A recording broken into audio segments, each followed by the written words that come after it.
Que a bendita e eterna paz do nosso Senhor Jesus venha inundar os nossos corações. Vamos abrir as nossas Bíblias aqui, no Evangelho de João, no capítulo 1. Vamos ler apenas o versículo 1.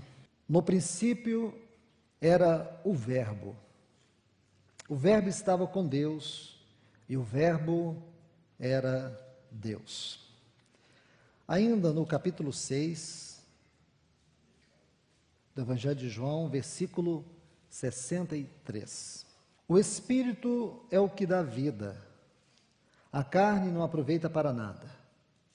As palavras que vos disse são Espírito e vida. E por último, vamos em Hebreus, capítulo 4, versículo 12.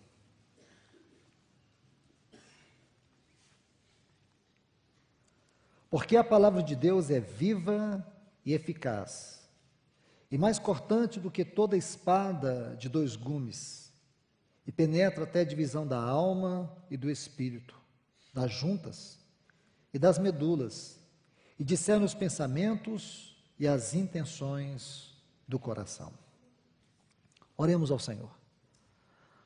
Pai, no grande e poderoso nome do Teu eterno Filho Jesus, pedimos que o Teu Espírito Santo encontre aqui em nós o lugar onde Ele possa derramar Sua palavra.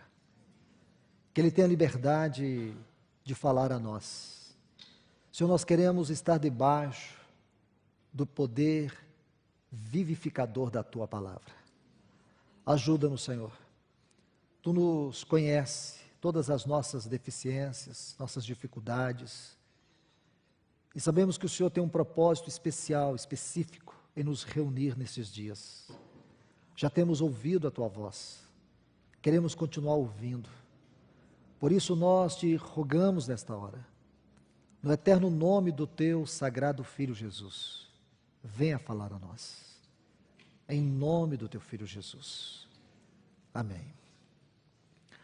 Amados irmãos e queridas irmãs, o meu encargo nesses dias é compartilhar sobre Cristo, o Logos de Deus.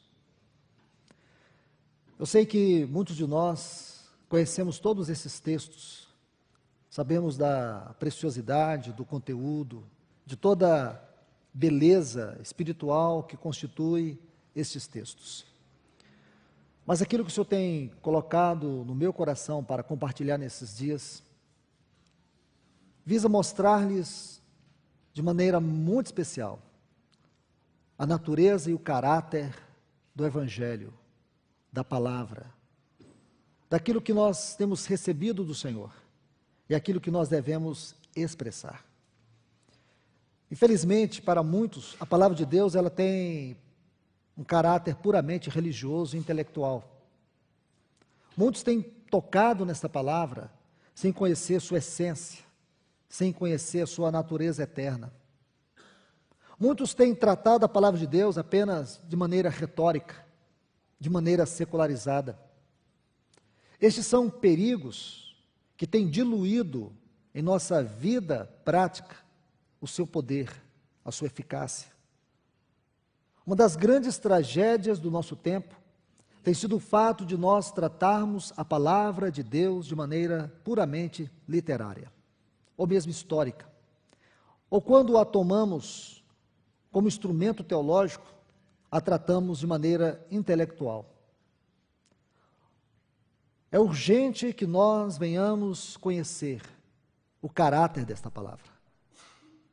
Quando você estuda o livro de Atos, você vai ver a singularidade da vida da igreja e a sua relação com a palavra. Que o Espírito possa mostrar a mim e a você, mostrar o quanto nós temos tratado a palavra de Deus de maneira leviana. Ontem à noite nós pudemos sentir a riqueza dos detalhes que consiste esta palavra.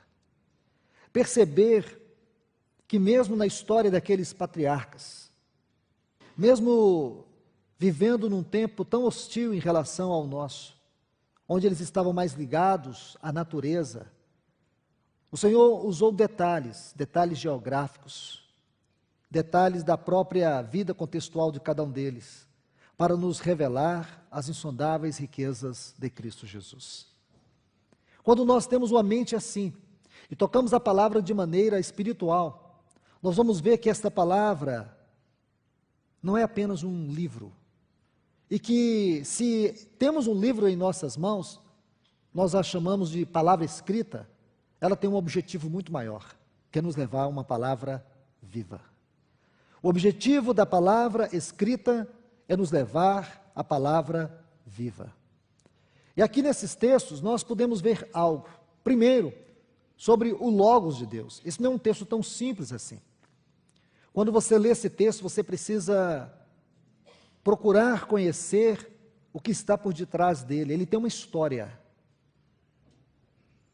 Aqui é um simples pescador escrevendo algo que estava muito além da sua capacidade intelectual.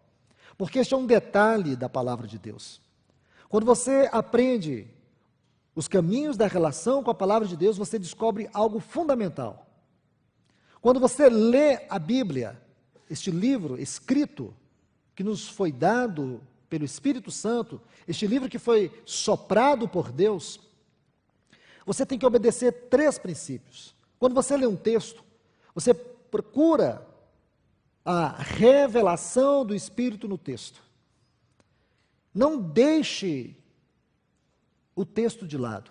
Procure tocá-lo até você obter a revelação. A revelação é a mente de Deus na palavra. Aí você vai para um segundo ponto, que é fundamental. Tente interpretar esta palavra. E por último, faça aplicação prática da palavra. Então são 3 pontos: revelação, interpretação e aplicação. Isso vai mudar a sua maneira de ler, isso vai mudar a sua maneira de ouvir, a maneira de ver a palavra. Você vai sentir um prazer muito grande em gastar horas, dias, meses e anos, às vezes, sobre um livro da Bíblia. Percebendo cada detalhe, percebendo que nos mínimos detalhes Deus está nos falando algo. Porque a mente dele está por detrás de todas as palavras. Às vezes, das pequenas conjunções, das pequenas preposições, está a mente de Deus. Talvez vejamos isso apenas, podemos chamar aqui, do ponto de vista retórico e literário, mas é muito mais do que isto. Mas o que se dizer da palavra de Deus, do ponto de vista da pregação? O que nós pregamos? Pregamos conhecimento? Pregamos história? Pregamos informações? Não. Não é o objetivo de alguém que tem o encargo do ensino, o encargo da pregação, pregar história, pregar filosofia, pregar religião, pregar informações. Aqueles que têm o encargo do santo ministério, do Espírito de Deus, é um ministério ao Senhor, prega uma palavra viva. Não somente aqueles que ouvem devem ter fé para receber, como aquele que prega deve ter fé para pregar. Se nós não conhecemos estas verdades, nós vamos secularizar a palavra de Deus. Nós vamos encher as pessoas de um conhecimento intelectual dela, um conhecimento secularizado dela. E o mais trágico de tudo isso é olhar para trás e ver um rastro de morte. Ver a apostasia, ver a frieza, ver a indiferença. Dentro do nosso contexto, da nossa realidade contextual hoje, o que se nota é que muito daquilo que chamamos de entretenimento religioso busca ofuscar o lugar e a centralidade da palavra entre nós. Ela deixou de ter um lugar central. Ela deixou de cumprir o seu propósito, porque nós temos entulhado os nossos corações de muitas coisas e a temos substituído por outras coisas. Por isso eu entendo que o desejo do Senhor é, nesses dias, nos lembrar do real valor da sua palavra. Tanto no sentido literário, essa palavra escrita, que tem como propósito levar uma palavra viva, como também em relação à pregação. Mostrar para nós o grande depósito espiritual que cada um de nós temos recebido. O que Deus tem transmitido a você não tem por objetivo unicamente trazer-lhe informação, aumentar o seu conhecimento, levar você a especular, levar você a investigar, apenas questionar, inquirir. O Senhor tem algo muito mais profundo em tudo isso. Ele deseja tornar você uma expressão da sua voz. Como disse Tito, Deus determinou manifestar a sua palavra por meio da pregação. Então Deus determinou manifestar a sua palavra por meio da pregação. O que quer dizer é que nós podemos ter muitas pregações sem a palavra. Então Deus determinou manifestar a sua palavra por meio da pregação. Agora, por favor, vamos entrar um pouco naquilo que pudermos entrar hoje em relação a esses textos, para que possamos abrir esta semana e que o Senhor encontre caminho para continuar ministrando a nós. João capítulo 1, versículo 1 diz: no princípio era o Verbo. Eu creio que todos nós sabemos que esta palavra aqui no seu original é logos. No Novo Testamento nós vamos encontrar dois termos para aquilo que nós conhecemos como palavra: logos e rema. O objetivo é nos deter mais no logos. Observe isso, no princípio era o logos. E o logos, o verbo, estava com Deus e o verbo era Deus. Amados em Cristo Jesus, observemos alguns detalhes desse texto, porque são muitos, e são detalhes profundos. O primeiro que eu quero chamar a atenção de vocês é nessa frase, no princípio. Você sabe que essa frase, no princípio, descreve um princípio, se é assim que podemos chamar, mas por causa da nossa mente limitada, tem que ser assim. Sabemos que é um princípio, é um tempo antes daquele princípio de Gênesis 1. O apóstolo João está nos mostrando que no princípio era o verbo. Quando você estuda a história dessa palavra verbo, é muito interessante, porque ela vem a nós através de um filósofo grego que morava em Éfeso, chamado de Heráclito. Viveu aproximadamente 400 anos antes de Cristo. Ele foi aquele que primeiro usou este termo. Mas ele teve uma grande influência por um contemporâneo seu, Heráclides, que era um filósofo e astrônomo. Heráclides, naquele tempo, ele foi um dos pioneiros das grandes investigações, daquilo que os cientistas antigos e filósofos conheciam como a visão do grande mundo, ou a visão macrocósmica. Então, quando Heráclides questionava, inquiria sobre isto, ele percebeu que o universo tinha uma ordem perfeita, simétrica. Havia uma harmonia no universo, e que esta harmonia, ela tinha que ter uma causa, ela tinha que ter uma razão, ela tinha que ter uma mente que estava por detrás de tudo isto. Segundo Heráclides, o universo não podia subsistir por si mesmo. Havia algo que o sustentava, havia algo que o governava. Então ele chamou isso de mente, de razão.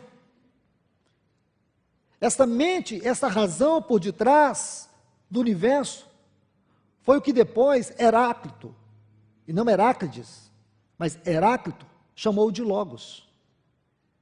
E eles concordavam entre si que esta mente, esta ordem, esta causa, esta razão coerente por detrás do universo era o Logos. Você entender isso é muito importante, porque imagine que Deus usa a mente daqueles filósofos para nos mostrar algo. Somente Deus pode fazer isto, somente Ele é capaz de fazer isto. Quando João toma esta palavra para inserir neste versículo, ela carrega consigo esses princípios, que este logos é a causa, é a razão por detrás de todo o universo. Porque o próprio João diz assim: sem ele, isto é, sem o Logos, nada do que foi feito se fez. Ele não somente é a razão, mas ele é aquele poder que mantém e sustenta todo o universo. Nós estamos falando da palavra de Deus. Nós estamos falando do Logos de Deus. Irmãos, imagine, antes que esta palavra, Paulo diz em Efésios 3 que esta palavra veio e nos habitou ricamente.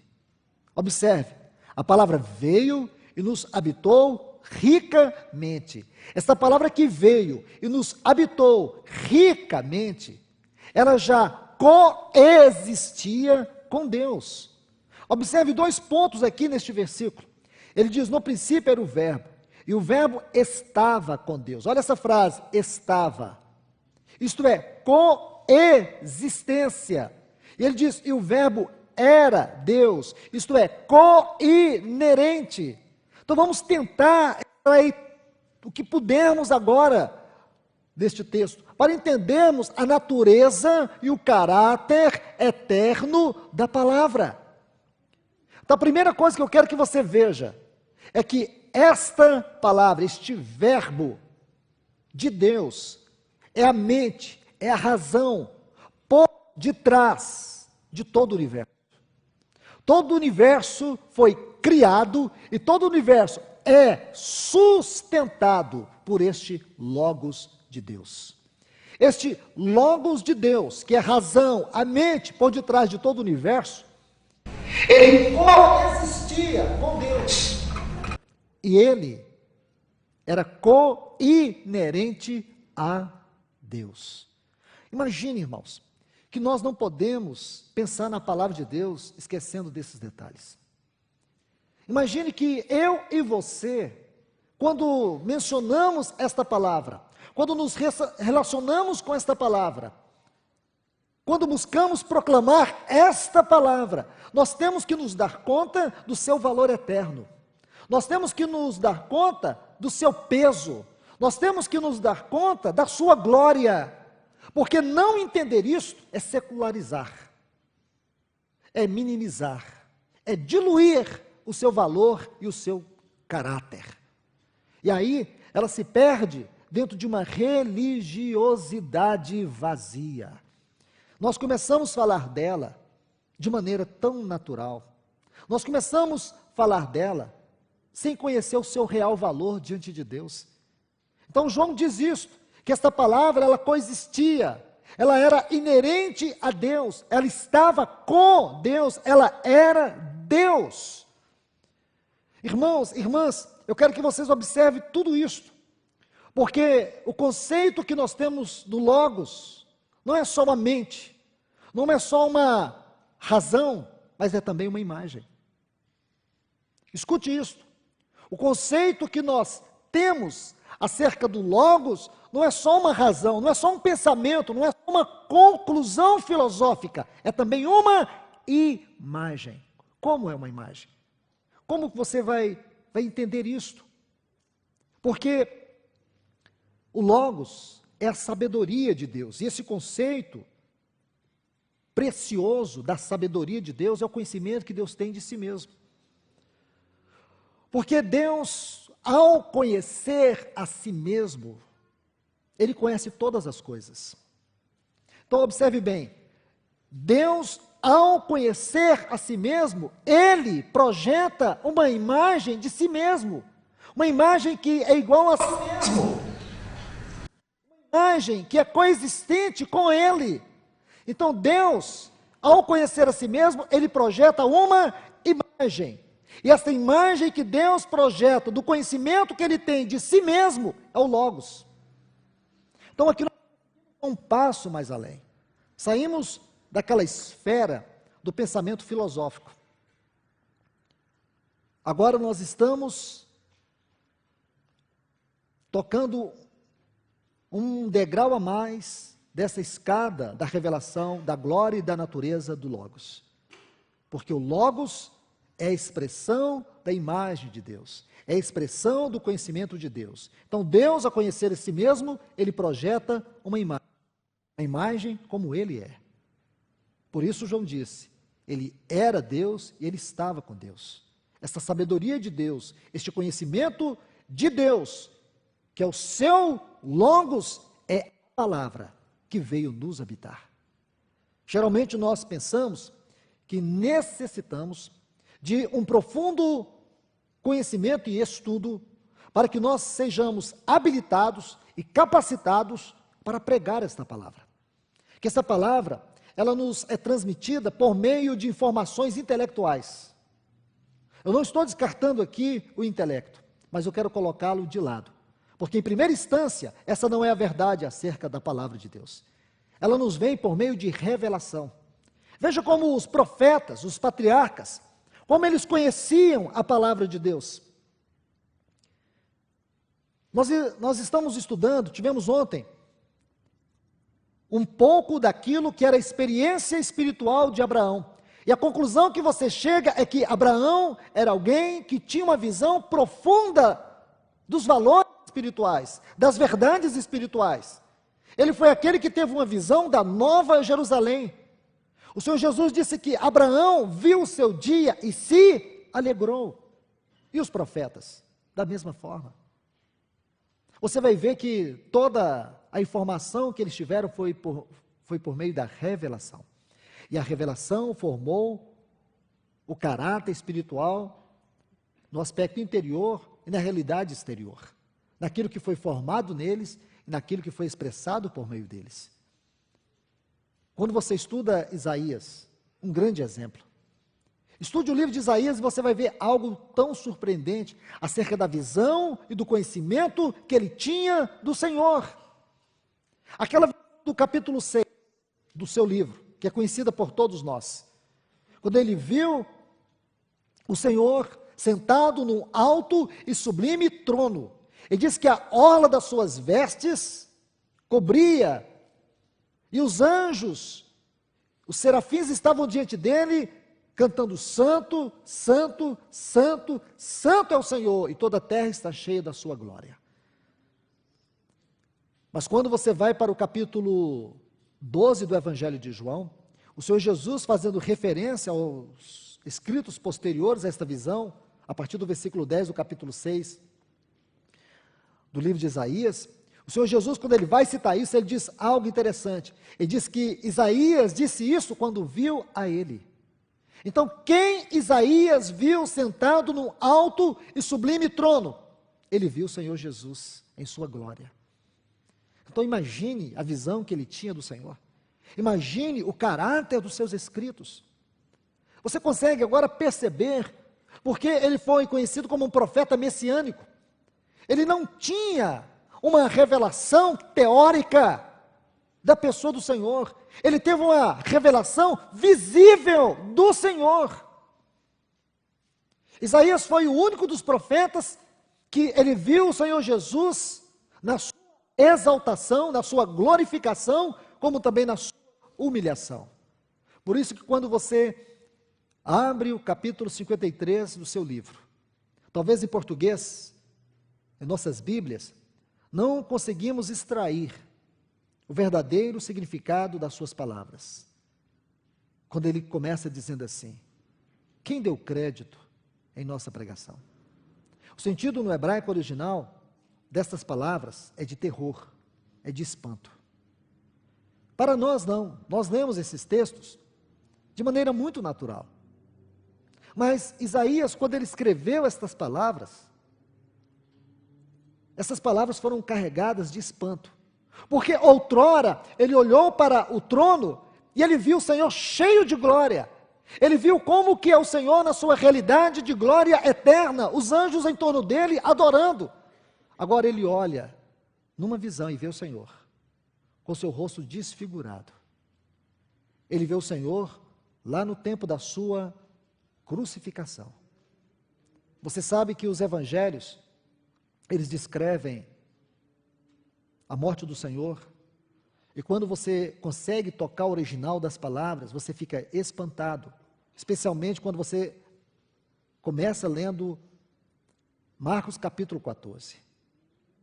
Quando você vai lendo, você vai tocando as palavras, você depois soma isso com Lucas 22, quando fala daquela hematidrose dele, quando o seu suor transformou-se em gotas de sangue, quando as suas finíssimas veias capilares se romperam por causa da angústia, por causa da dor. Então Marcos, ele vai descrever a morte do Senhor, ele traz algumas palavras tão fortes que faz você entender Isaías, entender o coração de Isaías, quando ele diz que o Senhor sentia um pavor mortal. Era como se a angústia da morte já o estivesse matando.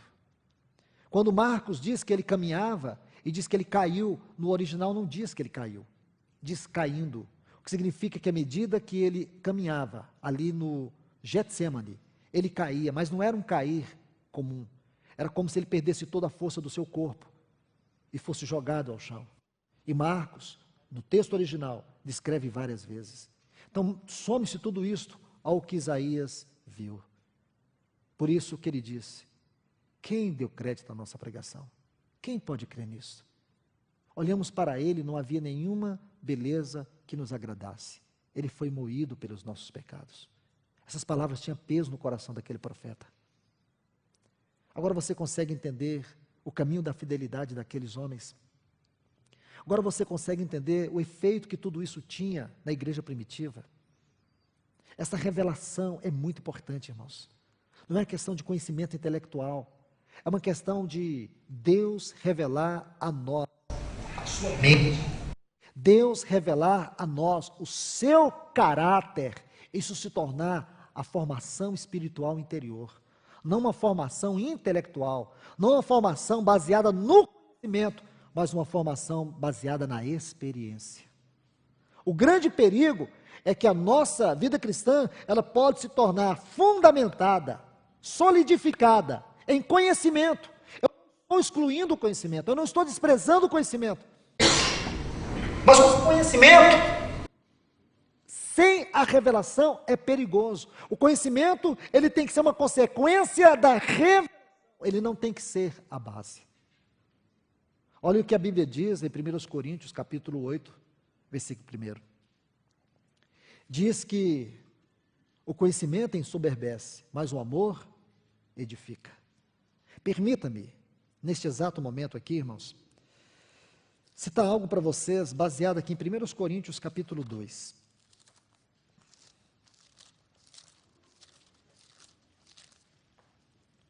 Primeiros Coríntios, capítulo 2.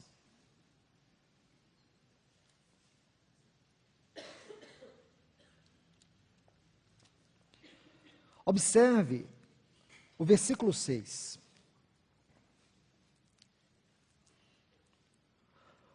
Primeiros Coríntios, capítulo 2, a partir do versículo 6.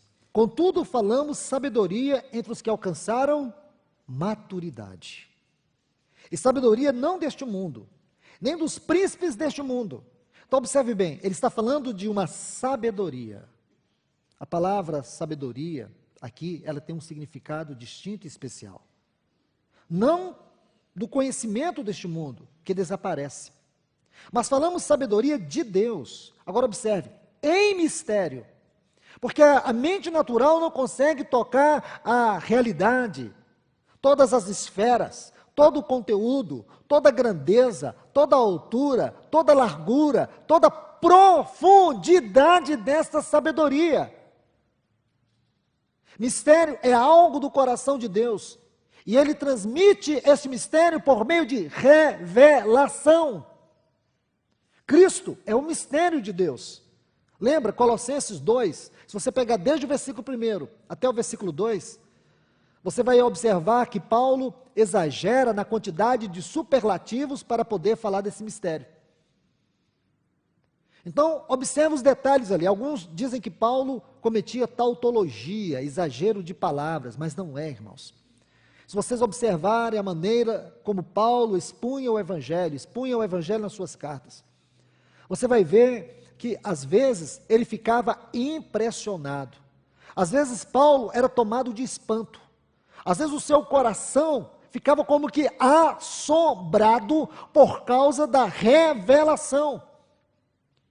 E dentro do contexto do seu tempo, Paulo era um dos homens mais sábios, um dos homens mais cultos. Ele diz, escrevendo a Filipenses, que todo este conhecimento se tornou para ele um refúgio, isto é, o lixo do lixo. E isso foi possível por causa da sublimidade, observe, do conhecimento de Cristo Jesus.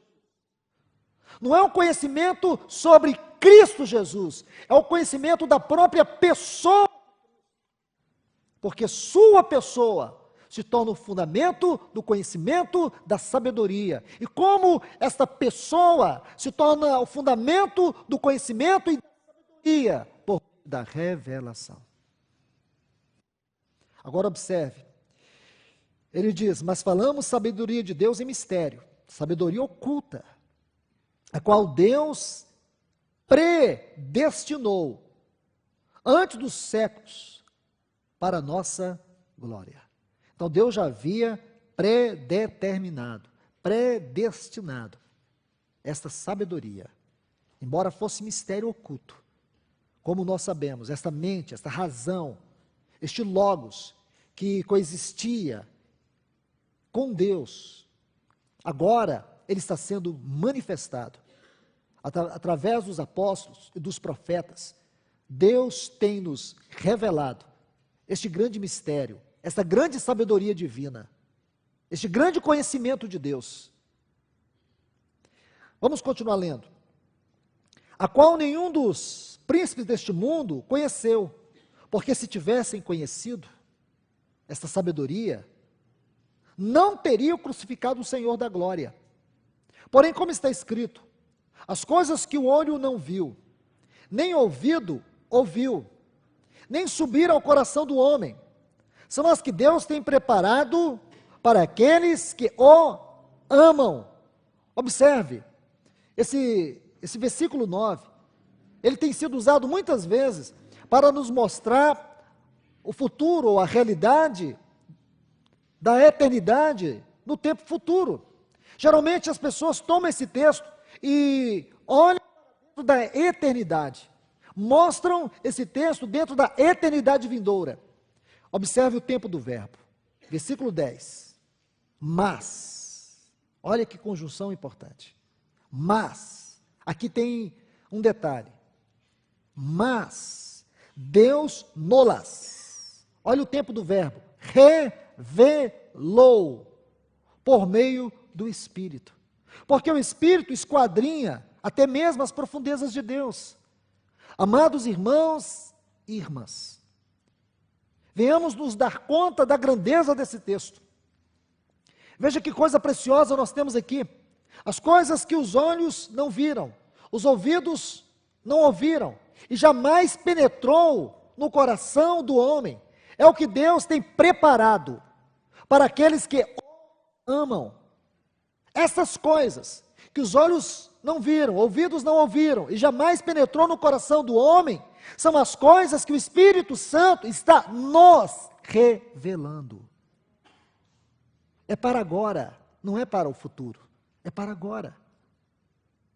Se você olha para esse texto apenas numa perspectiva de eternidade, você pode perder o melhor da sabedoria de Deus. Estão entendendo? É uma questão de revelação. Porque o Espírito Santo, ele é aquele que penetra todas as profundezas de Deus. E quando ele penetra todas as profundezas de Deus, ele não toma isso para si, ele revela a igreja. É desejo revelar à igreja este conhecimento, esta sabedoria. Por isso, amados irmãos e irmãs, nós não temos o direito de sermos ignorantes.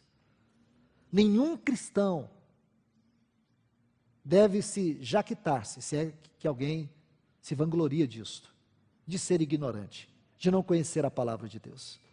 Porque o conhecimento da palavra de Deus não é um conhecimento puramente mental, é muito mais do que isto. É claro que o Espírito toma a nossa mente, é claro que o Espírito Santo nos traz todo este conhecimento, mas esta não é a base, esta não é a realidade. O propósito do Espírito Santo é nos trazer revelação, porque a revelação é muito mais profunda. Observe Paulo, quando ele vai falar do poder que Deus usou para ressuscitar a Jesus dentre os mortos. Ele poderia dizer apenas uma palavra. E qual a suprema grandeza do poder que exerceu ele em Cristo, ressuscitando dentre os mortos? Eu estou citando Efésios 1, 19 e 20. Então, observe aí, toma sua Bíblia, por favor, um exemplo, para a gente conhecer um pouco do coração de Paulo em relação à palavra, à revelação. Então, Efésios 1, 19, ele diz assim: e qual a suprema grandeza do seu poder para conosco, os que cremos, segundo a eficácia da força do seu poder. Estão vendo esse texto? Você consegue perceber a quantidade de palavras que Paulo usa aqui para falar do poder da ressurreição? Versículo 20, ele diz: o qual exerceu em Cristo, ressuscitando dentre os mortos. Irmãos, irmãs, observe isto.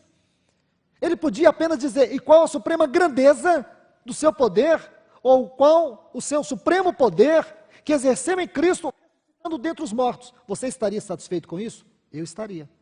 Para mim, talvez não faria tanta diferença.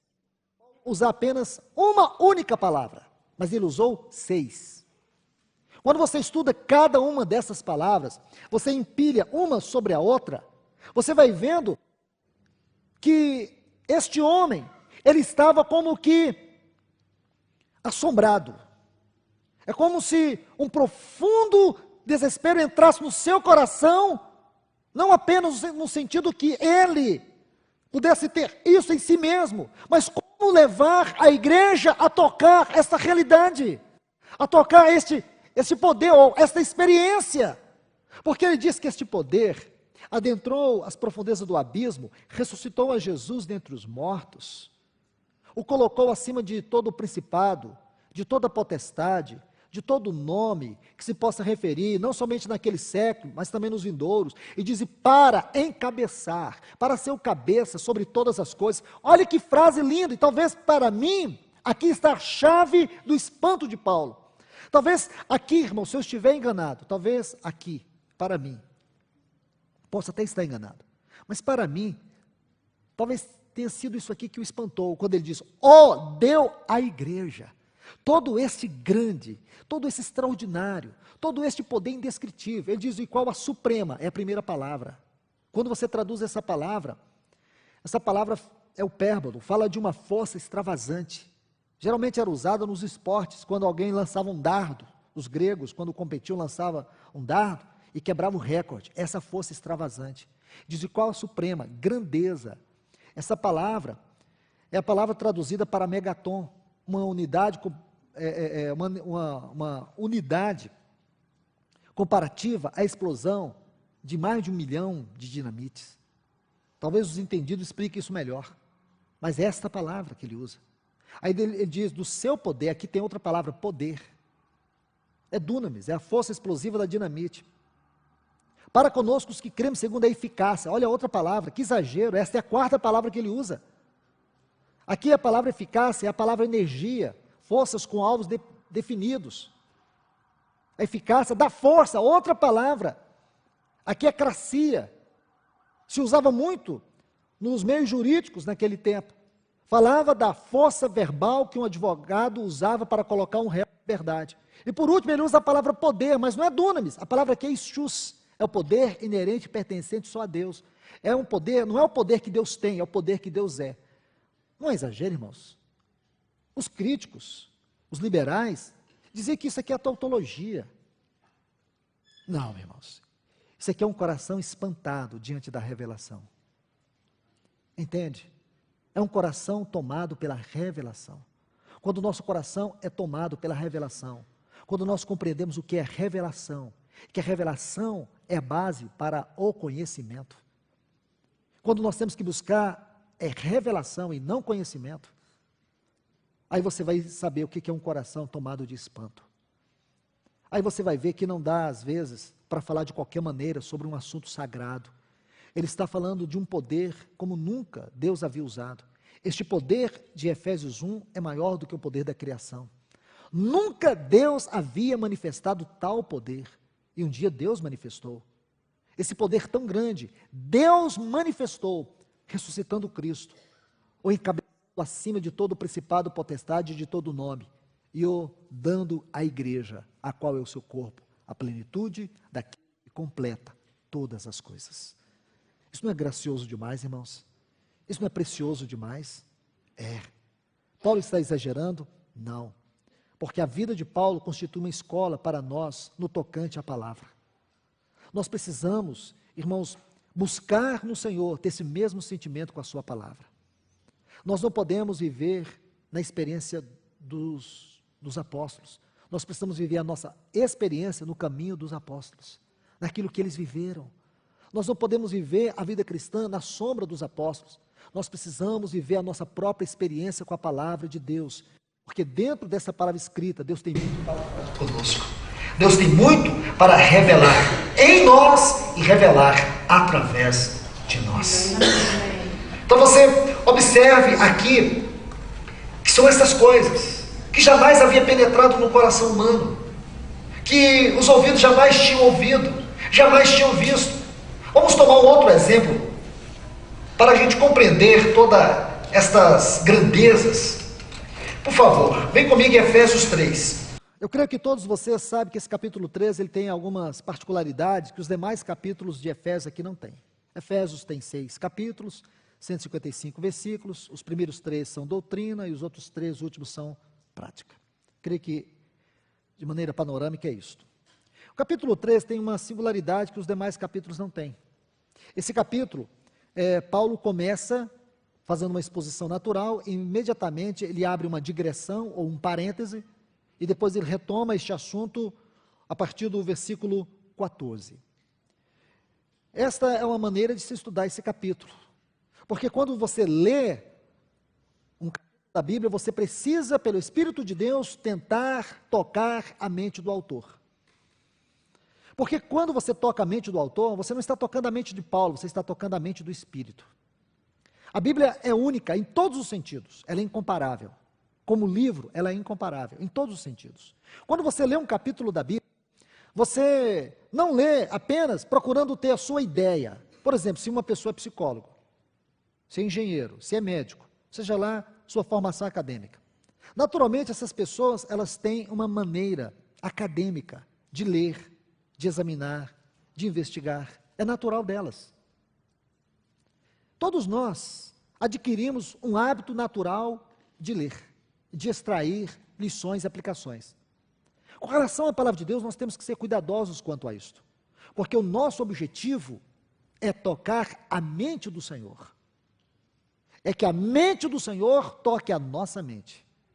Nós não podemos, com a nossa mente, tocar a palavra e fazer dela a nossa interpretação particular.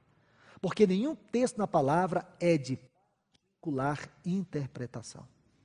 Sejamos cuidadosos. Nunca esqueça, revelação, interpretação e aplicação. Então, Paulo, ele está expondo este capítulo 3.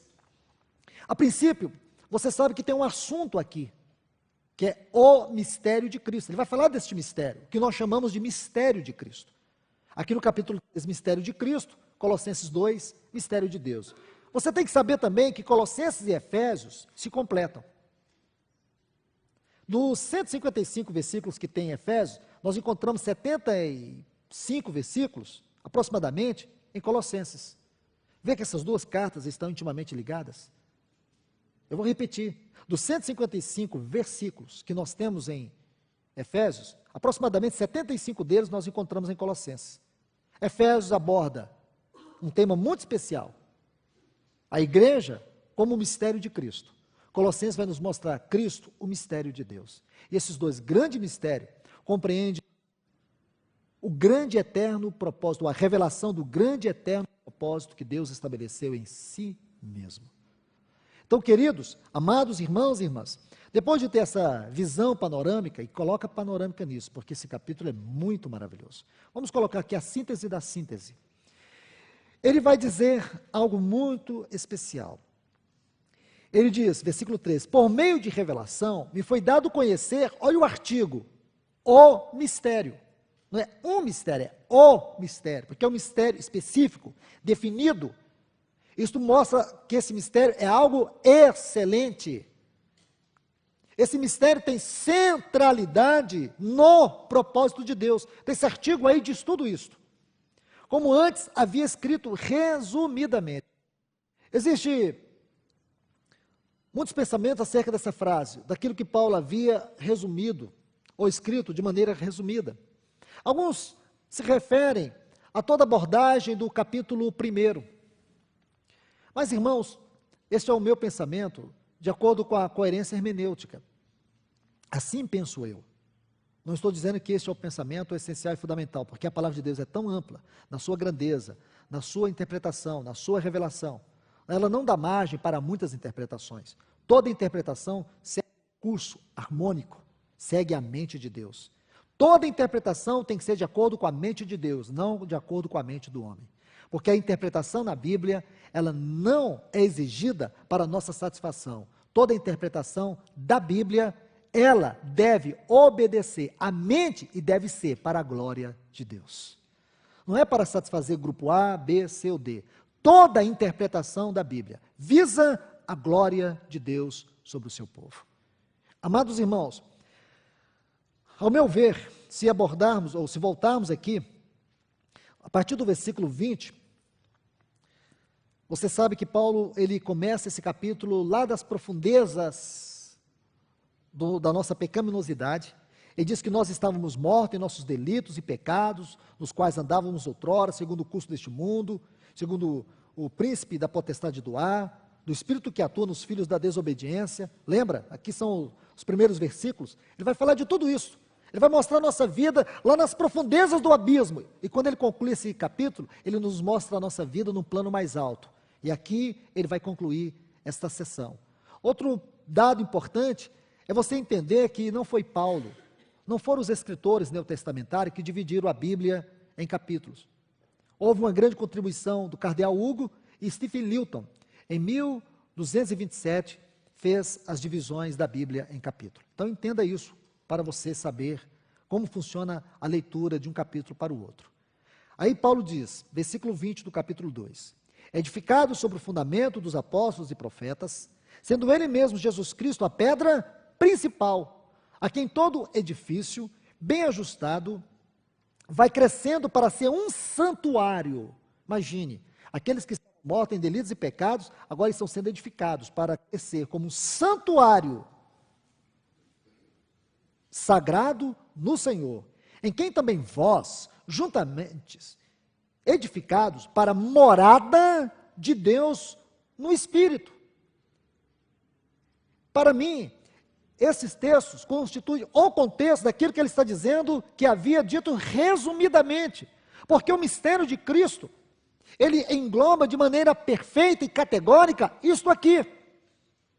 Porque quando você entende o mistério de Cristo, você não pode esquecer de ler 1 Coríntios, o capítulo 12, versículo 12.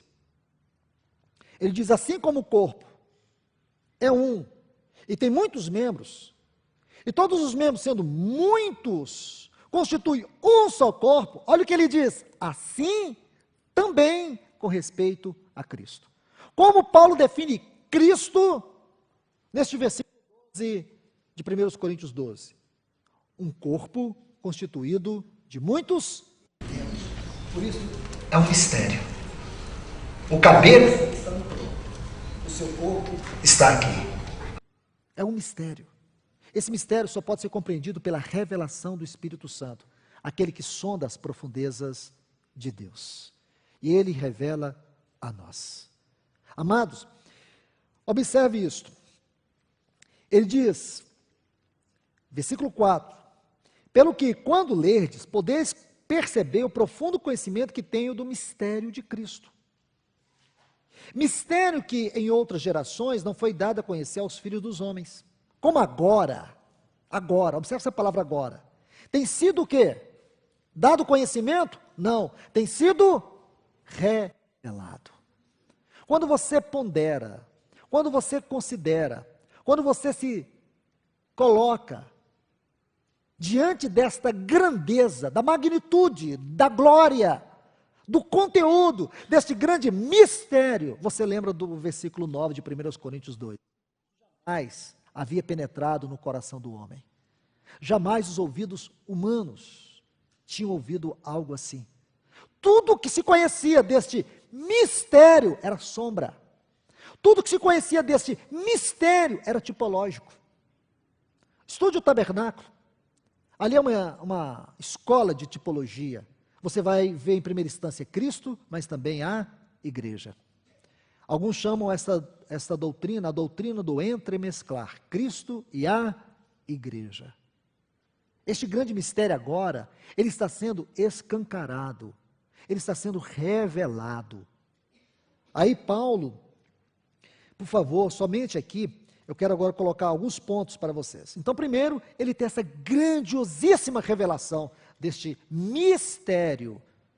Aí, por favor, eu quero que vocês notem algumas frases importantes. Ele diz assim, versículo 8, a mim, que sou o menor de todos os santos, foi-me dada essa graça de pregar aos gentios o evangelho.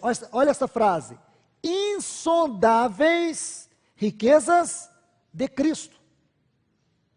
Versículo 9, e demonstrar a todos qual seja, observe essa outra frase, a dispensação do mistério. A palavra aqui, a economia seria a melhor tradução.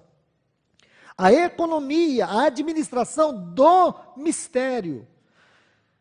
Versículo 10, para que a multiforme sabedoria de Deus, olha essa outra frase, a outra frase importante, essa palavra multiforme, a tradução correta desta palavra é múltiplas facetas.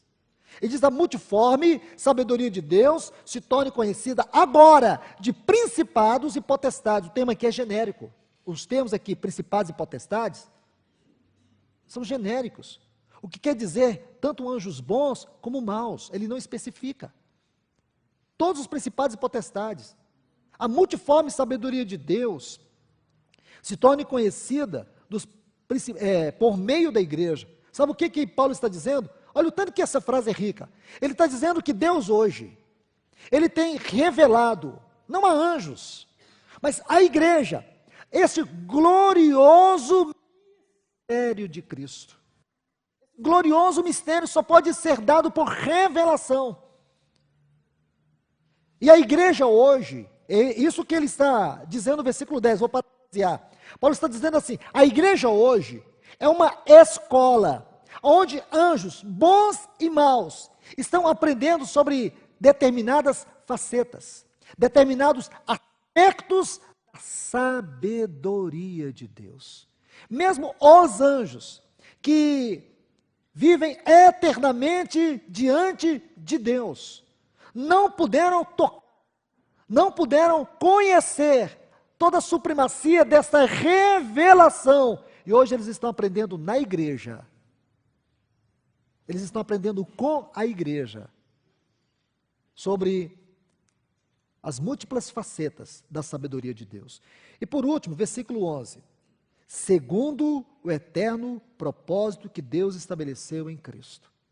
Irmãos e irmãs, observe algo comigo aqui. Apenas extrair essas frases. Insondáveis riquezas de Cristo, a dispensação do mistério, a multiforme sabedoria de Deus e o eterno propósito de Deus em Cristo. Aqui nós temos 4 frases chaves. Essas 4 frases chaves que estão aqui, elas vão revelar algo que Paulo vai dizer mais embaixo. Observe, por favor, vamos prosseguir para concluir imediatamente. Ele diz, por essa causa, dobro meus joelhos diante do Pai e do nosso Senhor Jesus Cristo. Ele está retornando o versículo 1, aqui do capítulo 3. Por essa causa, eu, Paulo, sou prisioneiro de Cristo, por vós, os gentios, por essa causa. Olha a causa. Ele diz assim, de quem toma o nome toda a família, tanto do céu como na terra, para que, segundo as riquezas da sua graça, conceda-vos que sejais fortalecidos com poder mediante o seu Espírito no homem interior, para que Cristo habite por meio da fé em vossos corações, a fim de que sejais arraigados, alicerçados em amor. Sejais plenamente capazes de compreender com todos os santos, qual seja a largura, o comprimento, a profundidade e a altura. E conhecer o amor de Cristo que excede todo o entendimento, para que sejais tomados de toda plenitude de Deus. Este assunto nos foi exposto de maneira maravilhosa ontem à noite. Mas quero apenas colocar aqui um ponto subsidiário, dentro deste contexto especialmente. Irmãos e irmãs, observe algo tão especial que Paulo está falando. Primeiro, antes de nós entrarmos, só para concluir, ele está mostrando para nós que este glorioso conhecimento do mistério, destas profundezas em Deus, só pode ser conhecido, só pode ser desfrutado mediante a revelação do Espírito Santo. É o que ele nos fala no versículo 5 do capítulo 3. Aí, se você for estudando, isso vai requerer muito tempo. Mas essas 4 frases, elas vão definir para nós aquilo que ele diz aqui sobre compreendermos plenamente a largura, o comprimento, a profundidade e a altura. Essas 4 frases: a dispensação do mistério de Cristo, as insondáveis riquezas de Cristo, a multiforme sabedoria de Deus e o eterno propósito de Deus em Cristo, são estes 4 pilares, ou estas 4 dimensões. Escute isso. Aqui nós temos 4 dimensões: altura, largura, comprimento e profundidade. Essas 4 frases, elas vão descrever para nós essas 4 dimensões. E nessas 4 dimensões, nós temos a revelação, temos todo o conteúdo deste glorioso mistério, o mistério de Cristo. Então, irmãos, será que isso é possível com conhecimento intelectual? Será que isso é possível apenas com conhecimento acadêmico, com suposições, com arqueologias? Ou necessitamos estar aos pés do Espírito? Eu creio que aqui nós entendemos o que os apóstolos quiseram dizer em Atos 6, quando houve aquela primeira crise na igreja primitiva. E para concluir aquele assunto, eles disseram que os diáconos cuidariam da mesa, mas eles se entregariam à oração, porque tem que ser primeiro a oração e a palavra. Nós inverter nunca vai funcionar. Primeiro a oração, a necessidade da oração, a necessidade de caminhar com Deus, a necessidade de ouvir Deus, para que nós venhamos ter revelação da sua palavra, para que não tenhamos um conhecimento puramente natural, intelectual, mas um conhecimento espiritual. Para quando você abrir sua boca, o que fluir dali, como disse o Senhor em João 6,63, vai fluir espírito e vida. Quando você pregar a palavra, você não vai pregar só conhecimento, você vai pregar a palavra. Essa palavra será como uma espada afiada de 2 gumes, penetrando os corações dos ouvintes. Irmãos, para concluir, Pedro, no capítulo 2 de Atos, quando ele fez, a partir do versículo 14, ele começa a fazer aquela exposição gloriosa da pessoa e obra do Senhor. E quando Lucas vai concluir as palavras de Pedro, ele diz assim: compungia-lhes os corações quando ouvia a palavra. Numa versão está assim: compungiu-se-lhes o coração. Essa palavra é muito interessante no seu original. Sabe o que significa? Perfurar. Perfurar. Se não estou enganado, é Atos 2,17, mas vocês podem me corrigir depois. Atos 2,17. Compungiu-se-lhes o coração, quando lhes ouvia a palavra. A palavra que o termo no original é transpassar. Quando Pedro estava pregando, aquelas pessoas sentiram seus corações transpassados pela palavra. Irmãos, é isto que o Senhor deseja restaurar em nós, o lugar da sua palavra, sua vida, seu poder, sua glória eterna, como vida dentro de nós, e não como conhecimento na nossa mente.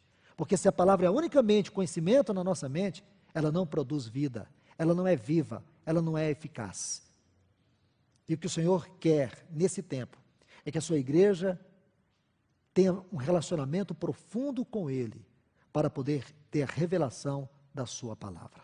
Que Deus nos ajude, que seu Espírito tenha a liberdade de continuar falando a cada um de nós. Oremos. Pai, no grande nome do teu eterno Filho Jesus, colocamos este tempo diante do Senhor, pedindo tua misericórdia para conosco, pedindo que teu Espírito nos fale e nos fale profundamente. Mostre para nós o verdadeiro caráter da tua palavra. Que ele venha nos revelar, nos mostrar que essa não é uma palavra comum, essa não é uma palavra qualquer. Essa palavra é vida, essa palavra é poder, essa palavra é eterna. Essa palavra veio e nos habitou ricamente. Revela-nos, Senhor, o quanto temos sido abençoados, enriquecidos com esta palavra. E muitas vezes não sabemos o valor dela. Muitas vezes temos tratado de maneira tão secularizada. Ajuda-nos, perdoa-nos, abra os nossos olhos, para que contemplemos, Senhor, toda riqueza, toda grandeza, toda beleza, toda maravilha, todo poder, toda graça, toda glória, todas as virtudes do teu Filho que há na tua palavra. E tudo isso está dentro de nós. Tudo isso é o que teu Espírito Santo, que tem sondado tuas profundezas, deseja comunicar a nós. Nos ajude nesta manhã. Que o nosso coração ainda esteja aberto para receber o que está por vir, aquilo que tu tens para ministrar a nós. Te louvamos e te agradecemos. Em nome do teu Filho Jesus. Amém.